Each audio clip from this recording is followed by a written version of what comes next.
A man is getting his beard trimmed in a barbershop in ancient Rome. He never sees it coming. A ball flies through the open doorway. It slams into the barber's arm. The razor slips. The man's throat is cut. He's dead before he hits the floor. This wasn't a gladiator fight. It wasn't a military battle. It wasn't even a chariot crash. He died because of a ball game. The Romans called it Harpastum. And once you see how the game was actually played, that death starts to make a lot more sense. Most people think football is a modern invention. It isn't. Nearly 2,000 years before packed stadiums, television contracts, and Super Bowls, the Romans were already obsessed with a violent ball game that left players bruised, bleeding, and occasionally worse.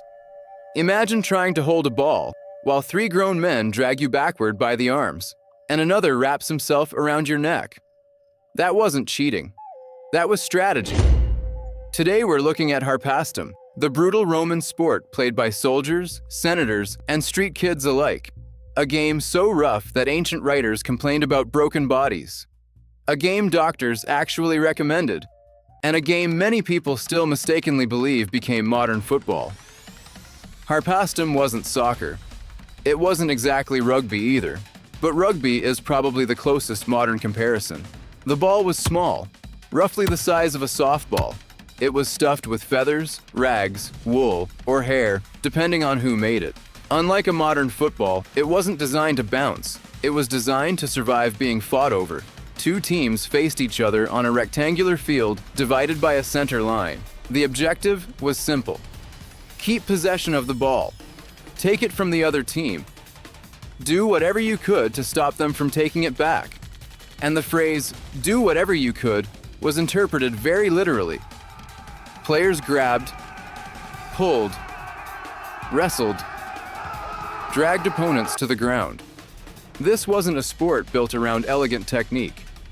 It was controlled chaos. And the smaller the ball, the harder it was to protect. Ancient writers weren't shy about describing what happened during these matches. One Greek author complained about the constant twisting and wrenching of players' necks. Another described competitors collapsing from exhaustion. Broken fingers were common. Dislocated shoulders weren't unusual. There were no protective pads, no helmets, no referees stepping in to separate players before things escalated. If someone locked you in a hold and wrestled the ball away, the game simply continued. Imagine explaining this to a modern sports league. Was that legal? Probably. Was that safe? Definitely not. And that's exactly why spectators loved it. You might expect a game this violent to belong exclusively to soldiers, but Harpastum was everywhere. Boys played it in the streets. Adults played it for exercise. Members of the Roman elite played it for recreation. Ancient sources even suggest that Julius Caesar enjoyed ball games like Harpastum and used similar athletic exercises to help keep troops fit between campaigns. The game became so popular that Roman physicians started recommending it. One doctor praised Harpastum as the perfect exercise. It strengthened the legs. It strengthened the arms. It improved endurance.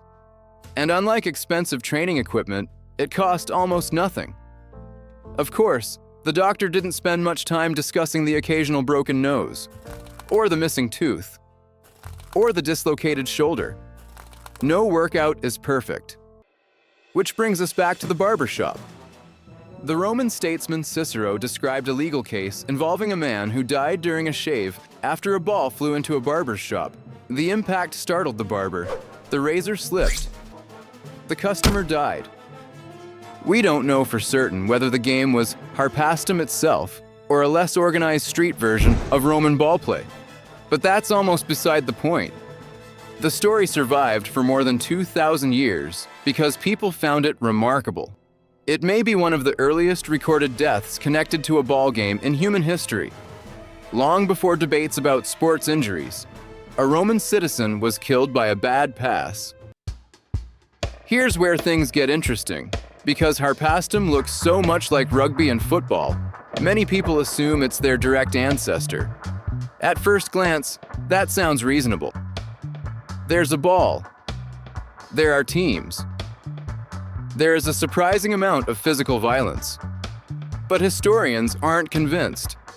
As far as we can tell, there is no proven line connecting Harpastum to modern football or rugby. Instead, modern football appears to have evolved from chaotic medieval ball games played centuries later in England. In other words, the Romans invented their own violent ball game. The English invented theirs much later. The similarities probably say more about human nature than about historical inheritance. Give people a ball. Divide them into teams. Sooner or later, somebody is going to get tackled. Imagine explaining Harpastum to a modern football coach. So what's the rule book? There isn't one. What happens if somebody gets tackled? That's the point. What happens if somebody gets hurt? Keep playing. For centuries, Romans called that entertainment, and somehow it became one of the most popular games in the empire. A sport rough enough to break bones. Popular enough for Rome's elite to play, and chaotic enough to accidentally kill a man getting a shave. Not bad for a leather ball stuffed with feathers. Let me know in the comments. Would you have played Harpastum, or would you have stayed far away from the field? And next time, we're staying in ancient Rome, but we're slowing things down, because not every Roman pastime was trying to kill you. See you there.